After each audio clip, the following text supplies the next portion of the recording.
Praise the lord. ఈరోజు దేవుని మాట. మీరెందుకు భయపడుచున్నారు? మీరింకనూ నమ్మిక లేక ఉన్నారా? మార్కు 4:40.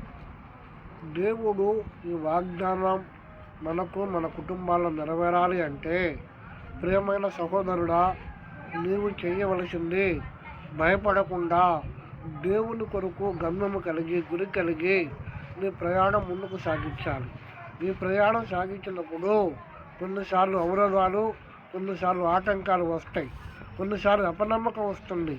ఈ అపనమ్మకమును, అవరోధాలని, ఆటంకాలని నువ్వు పక్కన పెట్టి నిండు మనసుతో దేవుని కొరకు గమ్యము కలిగి, గురి కలిగి నీ యాత్రను కొనసాగించాలని, ధైర్యముగా దేవుణ్ణి వెంబడించాలని కోరుకుంటూ, ప్రభు అయిన యేసుక్రీస్తు నామమున మీ అందరికీ సమాధానం కలుగును గాక.